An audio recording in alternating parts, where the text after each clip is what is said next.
are talking Live or Let Die. Sounds a little bit like another movie, doesn't it? I'm sure that fact is not lost on the filmmakers. So this is a German zombie film, clearly inspired by the likes of The Walking Dead, but also has influences from a number of other notable kind of horror films. In fact, there's a few kind of line drops here and there that are obviously paying homage to other kind of genre movies and things like this. What's the story? Well, it focuses on two men who initially kind of come across each other and are somewhat hostile, but realise they have a better chance of survival working together. So this takes place in a zombie kind of wasteland after the kind of a zombie apocalypse, where it's essentially just a kind of a ruin out there. And it focuses on these two guys. They are traversing the landscape, trying to scavenge for food, shelter, and trying to avoid both zombies and gangs of marauding humans that are taking to this kind of new lifestyle with aplomb, you might say.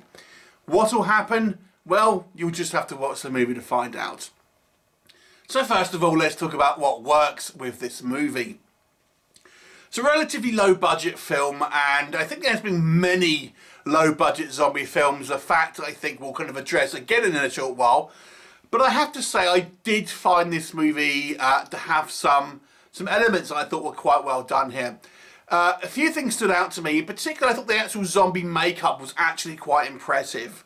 They have a good kind of like mixture of very kind of decomposed zombies with more fresher ones, and there's a good amount, of course, of prosthetics. It's not just kind of like people with scissor cuts on their shirts and things like that, so we see in kind of a lot of these low budget kind of zombie movies. They actually do look like fairly kind of like well put together makeup, costume, hair, that kind of thing. I actually thought the zombies actually looked pretty good. I have to also say this movie is primarily kind of shot outside, and they've obviously found some locations of places that are a little bit in somewhat of a state of decay, but nonetheless it really does kind of suit this world of an apocalypse ultimately, where it's just fallen apart. Everything is kind of overgrown, and I'm sure these are just kind of like ruins that are out in the kind of the woods somewhere, and they've probably, you know, quite far apart, but they've strung them together to make it look like this kind of world is really kind of decaying, both in its kind of architecture and kind of lifestyle, as well as the kind of the zombies that are kind of walking around. So some really good use of kind of location shooting here and things like this. And for example, there's like an overgrown, which looks like kind of like some sort of garden centre or something like that. It's all kind of like overgrown and things. I thought that location shooting was good. I have to say as well, the director here does try to have a little bit of directorial flourishes. There's some strange kind of use of camera, which I don't know is necessarily a good thing. For example, we see this, one of the characters kind of looking at a map, and he kind of puts the map down on the kind of the bonnet of a car, and the kind of the camera kind of follows the map down in a kind of like a panning motion. It's weird. It's a kind of a style that I've not really seen before. I don't know whether it would have been better to just cut to the map, but nonetheless, it kind of gives it a signature style. Just to kind of like use one example there. But there's a few others here where I do feel there are some at least strong directorial choices. I don't know if they all work necessarily, or practical, but nonetheless I appreciate the fact here we have a director who is trying to kind of have at least somewhat of a sort of more of a dynamic sort of use of cameras and bit of a signature kind of style here. I think the movie actually incorporates music quite well here, and there's a kind of a couple of I'm assuming kind of unsigned bands and things like this over the kind of the soundtrack. And in a movie like this, I think it could be a little bit hit and miss, but I have to say I thought it was actually quite well incorporated here, and actually seemed to really kind of plus the film in certain sequences. And there really are some quite kind of like decent examples of cinematography, kind of nice panning shots, shots where we're kind of following someone's feet, stuff like that. So actually, I gotta say, I think it's a relatively kind of like well shot film, and it does have this kind of like this feel of brotherhood and kind of kinship that these two kind of guys share, who were initially kind of strangers and then at odds, but kind of come to kind of care for each other and look after each other and, you know, become friends at the end of the day. And that's really what the kind of the ultimate story is about here. Okay, so let's transition into maybe what does not work in this film. I think one of the main things that goes against this film is really something that's not in this movie's control necessarily, but there is a hell of a lot of low-budget zombie films out there. There's a hell of a lot of zombie media in general.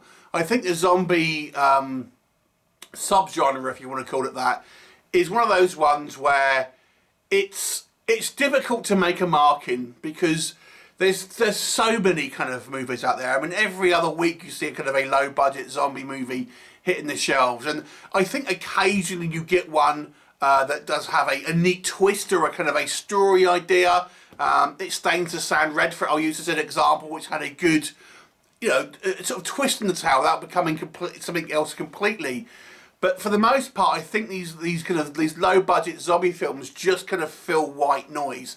In particular, when you've got the TV show The Walking Dead, which, you know, people can kind of watch on a weekly basis and see very much the same thing on their TV show, and to be honest with you, probably at a higher budget. And that is true of this film. I don't really think there's a particularly strong narrative in this movie. I'm going to touch on it again in a minute, but at the end of the day, it's just kind of two people traversing a landscape and there's zombies there. It doesn't really get kind of much more deep than that in regards to any type of narrative.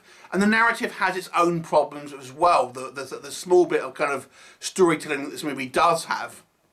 So I guess the main threat of this movie isn't the actual zombies itself, it is this kind of group of marauders. However, it really doesn't make any sense when you think about it in a geographical sense or a time scale as they're applied here.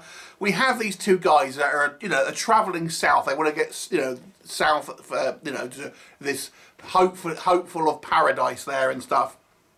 And yet we see them walking across country for months, but they always seem to manage to run into this same group of marauders who have a base, which is obviously in a building somewhere. It clearly doesn't move, yet they still run afoul of the same kind of marauders. It does not make any sense, you know. They are literally walking for months, yet they still happen to kind of walk into the same group of marauders who don't appear to have, you know, a particularly kind of widespread organisation. There's kind of like maybe like less than 10 guys and things like that. It's obviously taking cues from The Walking Dead with the kind of like, you know, how the humans are kind of worse than the zombies and things like that. And it's just trying to kind of like retell that kind of thing. And it's not done necessarily badly, but it's just kind of like, it's the same thing. But the actual, you know, the kind of when you think about it logically, it just doesn't make any sense on a practical standpoint how these people would run into each other if they're kind of just, you know, there's no communication, there's no phones, yet they kind of randomly run into each other with two guys walking through the country for months with the same group of bad guys who seem to have a stationary base. It just doesn't make any sense at all. And that really is the main conflict of the film, and it's undercut by some ultimately kind of quite silly storytelling.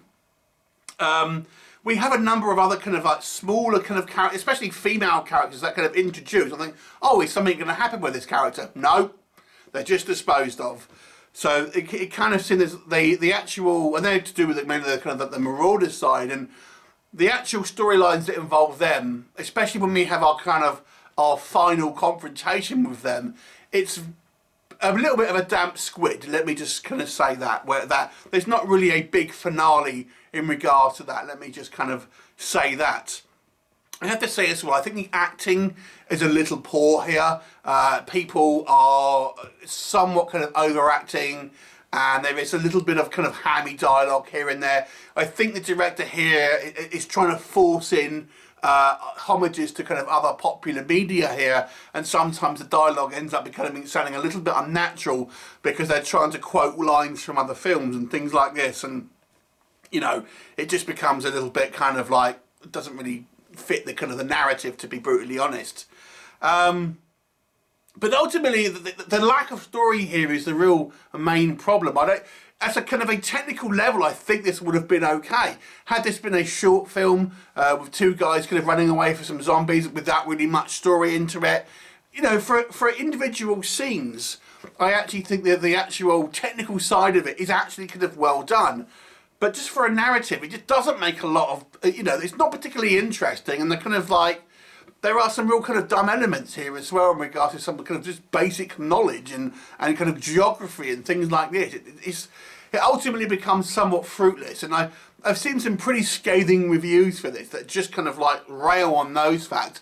But I will say that there are some technical elements that I do feel do warrant some merit, and it's, you know, there are things that you can watch that are enjoyable. I enjoyed the camaraderie between the two guys, but ultimately it's not a particularly interesting zombie film, because it's in such a crowded genre, and it has no attempt to do anything interesting with the story.